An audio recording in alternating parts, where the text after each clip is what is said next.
Hello दोस्तों, आज हम लोग पावर पैकेज 3 का सॉल्यूशन देखेंगे। इसमें कुल मिलाकर 100 प्रश्न हैं जिसे आप डिस्क्रिप्शन बॉक्स से डाउनलोड कर सकते हैं। इस सेट में 100 प्रश्न हैं इसमें मैथ से 20 प्रश्न, रीजनिंग से 15 प्रश्न और जीके जीएस से 65 प्रश्न पूछे गए हैं। अभी हम आप लोग को मैथ का सॉल्यूशन करते हैं। 10 मीटर गुने 10 मीटर गुने 5 मीटर विमाओं के एक कमरे में रखे जा सकने वाले सबसे लंबी छड़ की लंबाई क्या होगी। देखिए ये घनाभ है। आपसे पूछा जा रहा है कि सबसे बड़ा छड़ कहाँ रखाएगा, तो विकर्णोत्तर रखाएगा यहाँ से यहाँ तक। ठीक है, विकर्णोत्तर रखा जाएगा यहाँ से यहाँ तक। तो विकर्ण होता है इसका L square plus B square plus H square, मतलब 10 के स्क्वायर प्लस 10 के स्क्वायर प्लस 5 के स्क्वायर, यानी कि 100 100 200 और 25 225, और 225 होगा 15 का। तो इसका आंसर हो जाएगा 2। 66 का आंसर हो जाएगा 2। अगला प्रश्न है, निम्न में से कौन सा एक न्यून कोण त्रिभुज की भुजाओं को दर्शाता है। चलिए देखते हैं। 5 12 13 ये तो समकोण त्रिभुज को दर्शाता है। 5 12 13 लंब स्क्वायर जोड़ आधार स्क्वायर बराबर कर्ण स्क्वायर, इसको फॉलो करें। इसका मतलब साफ है कि ये समकोण त्रिभुज है। अगला है 3 6 और 9, ये त्रिभुज है ही नहीं, क्योंकि रूल ये है कि त्रिभुज की किसी दो भुजाओं का योग तीसरी भुजा से बड़ी होनी चाहिए। ठीक है, तो ये 6 9 और 16 कभी हो ही नहीं सकता है, क्योंकि 9 और 6 दो भुजाओं का योग 16 से क्या है, छोटी है। तो ये कभी संभव ही नहीं है। ये समकोण त्रिभुज है। 7 8 और 10 देखा जाए तो भुजा 7 8 और 10 जो है न्यून कोण त्रिभुज को इंगित करता है। ठीक है, अगला देखते हैं। 14 सेंटीमीटर व्यास और 8 सेंटीमीटर ऊंचाई वाले लंबवृत्तीय बेलन के वक्रपीठ क्षेत्रफल आपको ज्ञात करना है। ठीक है, तो इसका फॉर्मूला होता है 2 पाई आर एच। ठीक है, 2 पाई आर एच 2 गुने 22/7। आर का मान हो जाएगा, अच्छा 14 सेंटीमीटर व्यास है तो ये हो जाएगा 7 और एच का मान हो जाएगा 8। ठीक है, तो 22 गुने के 44 गुने 8 और चौक 32 32 33 34 35 352 हो जाएगा इसका आंसर। नेक्स्ट प्रश्न देखते हैं हम लोग। sin 30 डिग्री प्लस 1/3 का मान क्या होगा। sin 30 का मान होता है 1/2 प्लस 1/3, दोनों का एलसीएम हो जाएगा 6, 3 प्लस 2 यानी कि 5/6, 5/6 आंसर हो जाएगा। एक वर्ग की भुजा को 20% बढ़ा दिया जाता है तो परिमाप में कितने % की वृद्धि होगी। देखिए वर्ग का परिमाप बराबर होता है, वर्ग का परिमाप 4 गुने भुजा, 4 गुने भुजा। अच्छा 4 से तो मतलब नहीं, कितना परसेंट इसमें बढ़ाया गया है, 20%। 20%। अगर भुजा में 20% की बढ़ोतरी हुई तो परिमाप में भी 20% की बढ़ोतरी होगी। अब देखिए यहाँ पे अगर क्षेत्रफल में कहेगा तब क्षेत्रफल बराबर होता है भुजा गुने भुजा। अब यहाँ पे गुना का संबंध होता, अब यहाँ पे a plus B plus A B by 100 का फॉर्मूला लगता और यहाँ पे आंसर आता 44% की वृद्धि होगी। ठीक है, लेकिन यहाँ पे परिमाप में वृद्धि कर रहा है इसलिए इसमें मात्र 20% की वृद्धि होगी। अगला है एक समबाहु त्रिभुज का क्षेत्रफल 25√3 वर्ग सेंटीमीटर है तो इसकी भुजा ज्ञात करें। देखिए एरिया बराबर होता है √3/4 गुने भुजा स्क्वायर यानी कि ए स्क्वायर। दिया हुआ है 25√3 बराबर √3/4 इंटू भुजा स्क्वायर, कटेगा इसलिए ए बराबर कितना हो जाएगा, 25 चौक 100, 100 का रूट कितना हो जाएगा 10, आंसर हो जाएगा 1। नेक्स्ट प्रश्न है आपका 20% तथा 10% के दो क्रमिक छूट दी जाती है, तो निवल छूट कितना परसेंट होगा? देखिए -20% और -20%, सॉरी 30%। अगर इसे निकालें a + b + ab / 100 तो -20 -30 प्लस -20 × -30/100, तो ये हो जाएगा -50 + 6 बराबर -44%। 44% की 73 देखते हैं। ये 72 है, 73 दिया हुआ है 4 की घात x + y बराबर 4 की घात हो जाएगा ये 4, ओके। और ये दिया हुआ है 4 की घात 4 इंटू x - y बराबर कितना? 4 की घात 1, तो इतना बराबर 4 हो जाएगा। x + y बराबर कितना? 4, और 4 इंटू x - y बराबर कितना हो जाएगा? 1। देखिए ऐसा दो वैल्यू देख लेंगे, या तो यहाँ से अब x का मान निकालें, या तो डायरेक्ट यहाँ से ही देख लीजिए कि x + y का मान 4 यदि आ जाएगा तो वही आंसर हो जाएगा। ये कभी संभव नहीं। देखिए 9/17 + 15/17 अगर दोनों को जोड़ेंगे तो कभी भी इसका वैल्यू दोनों को जोड़ के 4 नहीं होगा, तो ये तो कभी संभव ही नहीं है। देखिए कभी संभव नहीं, क्योंकि दोनों को जोड़ेंगे तो पॉइंट में आंसर आएगा, ये कभी संभव नहीं। 2 तो नहीं होगा। अब चलिए देखते हैं b होगा कि नहीं। 17/4 + 15/4 एलसीएम हो जाएगा, कितना आ जाएगा? ये 32/4, यानी 8 को 32, ये तो हो जाएगा। लेकिन ये कभी भी दोनों को जोड़ के 4 नहीं आएगा, ठीक है। ये दोनों को जोड़ के आएगा 32/8 यानी कि 4, सॉरी इन दोनों को जोड़ेंगे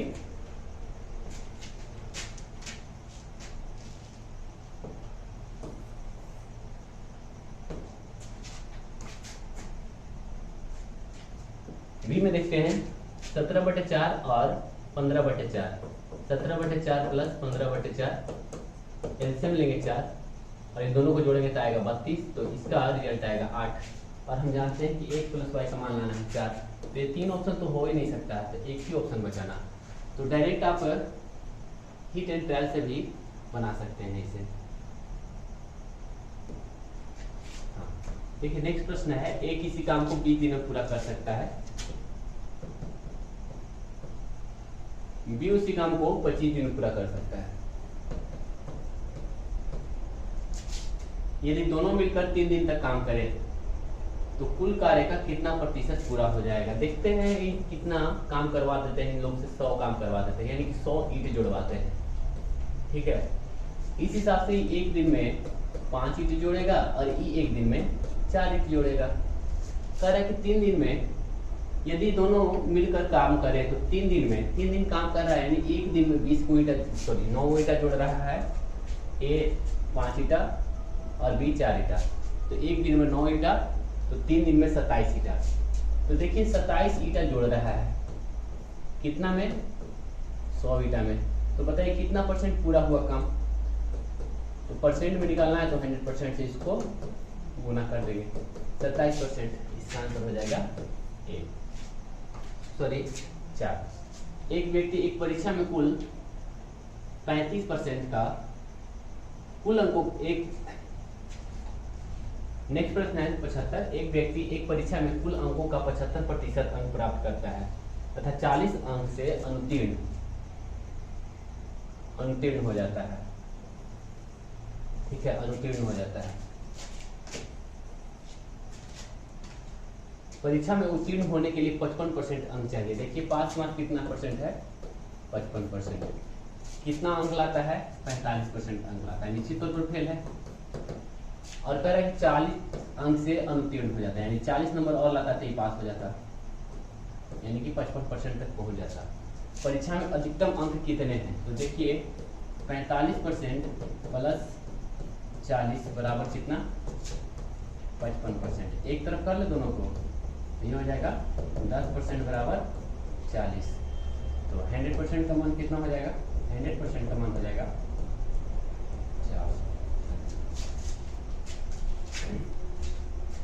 एक वस्तु को 30% तथा 20% के दो क्रमिक लाभ पर बेचा जाता है और उसका अंतिम विक्रय मूल्य 31,200 रुपया है, तो क्रय मूल्य कितना होगा? मान लेते हैं क्रय मूल्य x है। पहला लाभ है 30% का, तो 130/100।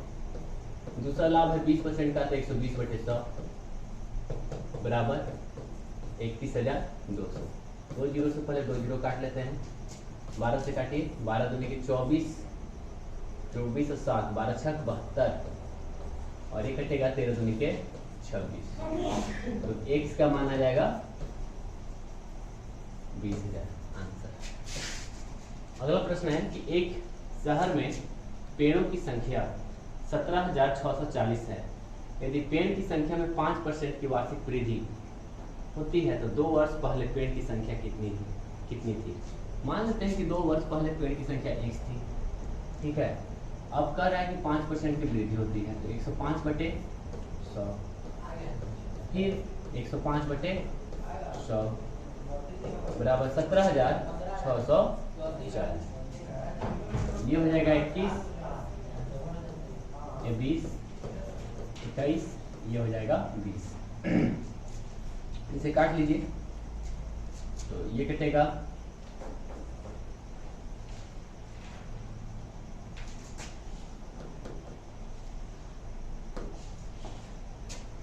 x गुने 441/400 बराबर 17,640।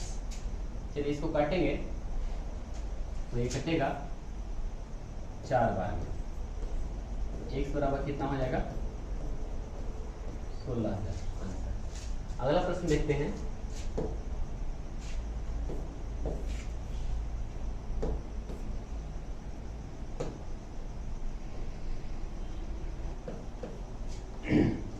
यदि कलम की कीमत में 20% की कमी होती है तो एक व्यक्ति 100 रुपया में 10 कलम अधिक खरीद सकता है। प्रत्येक कलम की नई कीमत क्या होगी? ठीक है, देखिए फॉर्मूला है रकम बटे मात्रा गुने दर बटे 100। घटती हुई कीमत रहे चाहे बढ़ती हुई कीमत रहे, ये हूबहू प्रश्न है। चीनी की घटती या बढ़ती हुई कीमत पर आधारित प्रश्न है। मतलब अगर घटती हुई कीमत रहे तो भी एक ही फॉर्मूला है, बढ़ती हुई कीमत रहे तो भी यही फॉर्मूला है। घटती हुई कीमत या बढ़ती हुई कीमत का फॉर्मूला है रकम बटे मात्रा गुने दर बटा 100। ये निकलेगा नई कीमत। नई कीमत बराबर रकम बटे मात्रा गुने दर बटे 100। तो देखते हैं नई कीमत कितना होगी? रकम बटे मात्रा गुने दर बटे 100।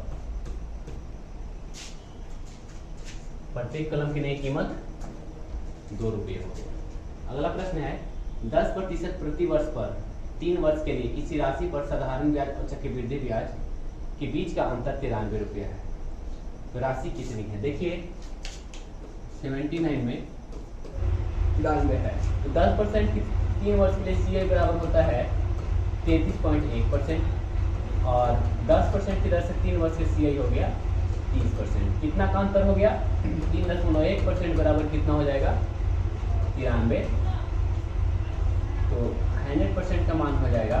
चलिए देखते हैं क्या गुना हुआ। 30 गुना हुआ, तो इसको भी जब 30 गुना करेंगे तो ये हो जाएगा आपका 3000। आंसर हो जाएगा। नेक्स्ट प्रश्न 80। देखिए ये फॉर्मूला हो गया a³ minus 3a² b plus 3ab² minus b³ बराबर होता है a माइनस b का b होल क्यूब। ठीक है, अब यहाँ पे देखते हैं, यहाँ पे a के स्थान पर कितना है? 3a माइनस यहाँ पे हो जाएगा 2b, सॉरी माइनस 2b का b होल क्यूब बराबर a के स्थान पे यहाँ पे पुट करेंगे तो आ जाएगा 6 और b के स्थान पे यहाँ पे पुट करेंगे तो 3 दूनी के 6 प्लस का b होल यानी 12 के पावर होल क्यूब। देखा जाए तो 2 दूनी 4 दूनी के 8, 1728 है ना। नेक्स्ट प्रश्न देखते हैं हम लोग 81। एक व्यक्ति अपनी मासिक आय का कुछ भाग खर्च करता है और बाकी बचत करता है। देखिए यहाँ पे दिया हुआ है खर्चा अनुपात बचत का अनुपात दिया हुआ है 61:6। ठीक है, तो आय कितना हो जाएगा? 67x बराबर हो जाएगा। आय बराबर होता है खर्चा जोड़ बचत, ठीक है। कितना दिया हुआ है 67 x बराबर 8710, तो 1 यूनिट का मान हो जाएगा 130। तो आपका मासिक बचत पूछ रहा है, मासिक बचत है 6 यूनिट, यानी कि 130 में 6 73 78 780 आंसर। प्रश्न हो जाएगा, आंसर हो जाएगा आपका 4। दो संख्याएं किसी तीसरी संख्या से 16.25, देखिए प्रश्न संख्या 82। दो संख्या किसी तीसरी संख्या से 16.25%, अच्छा 16.25, तो पहली संख्या हो जाएगी 116.25%, क्योंकि तीसरी संख्या से बढ़िया, तीसरी संख्या अगर 100% मानेंगे तो a का मान हो जाएगा 116.25, इससे 16.25 अधिक है, दूसरी कितनी अधिक है 55% अधिक है, तो 155% हो जाएगा। प्रश्न क्या है, पहली संख्या दूसरी संख्या का कितना परसेंट है, जो का से जुटा हुआ रहेगा वो नीचे आएगा, तो 155 नीचे आ गया, ऊपर में जाएगा 116.25, उन्हें कितना परसेंट हो जाएगा, ये 100% कटेगा, ये कटेगा, ठीक है। अब देखते हैं यहाँ पे 10% का मान हो जाएगा 15, ठीक है। तो करीब 70% का मान कितना हो जाएगा, 70% का इसका मान हो जाएगा, 10% का मान हो जाएगा 15.5, ठीक है। तो 70% का मान हो जाएगा 15 से 105 और करीब 3.5, कितना हो जाएगा 105। 70% का मान हो जाएगा आपका लगभग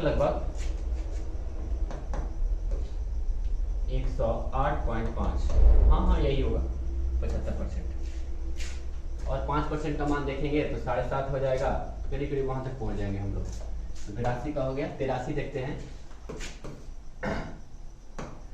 ए बी सी का औसत दिया हुआ है 20, A plus B plus C बराबर हो जाएगा 60, B plus C plus D, B plus C plus D हो जाएगा आपका 25 दिया 75, डी का मान है 30, तो ए का मान क्या होगा, अब दोनों को क्या कीजिए घटा दीजिए, घटेगा तो ए माइनस डी बराबर हो जाएगा -15। डी का मान कितना दिया हुआ है 30, डी का मान दिया हुआ है 30 बराबर -15, तो ए बराबर कितना हो जाएगा, ए बराबर हो जाएगा आपका यहाँ पे 15, ए बराबर हो जाएगा 30 - 15 बराबर 15, तो इसका आंसर हो जाएगा आपका डी। 84 देखते हैं। 5 6 m4 11 से विभाजित है। देखिए सम स्थान और विषम स्थान के अंकों का योग अगर बराबर हो जाता है तो 11 से पूरी विभाजित हो जाएगा। तो यहाँ पे 6 4 10, तो यहाँ पे m का मान कितना हो जाएगा 5, m का मान 5। अगला प्रश्न है कि दो लड़कों की आयु का अनुपात 3:4 है। 3 वर्ष बाद यह अनुपात 4:5 हो जाता है। 21 वर्ष बाद उनकी आयु का अनुपात कितना होगा। देखिए दो लड़कों में वर्तमान में कितना का अनुपात है 3:4। 3 वर्ष बाद का रहा है तो +3 +3, यह अनुपात होता है 4:5। गुना करेंगे 15x प्लस 15 बराबर 16x प्लस 12। एक तरफ करेंगे तो x का मान आ जाएगा 3। अब कह रहा है कि 21 वर्ष बाद उनकी आयु का अनुपात क्या होगा। तो पहले आप a का मान निकालें। a का मान हो जाएगा आपका 3/3 9 और b का मान हो जाएगा 4/3 12। तो 21 वर्ष बाद इनका अनुपात हो जाएगा 21, जब इसमें हम जोड़ेंगे तो ये हो जाएगा 30 साल, और इसमें अगर 21 जोड़ेंगे तो ये हो जाएगा 33 साल। देखा जाए तो इसका आंसर हो जाएगा 10:11। मिलते हैं नेक्स्ट वीडियो में।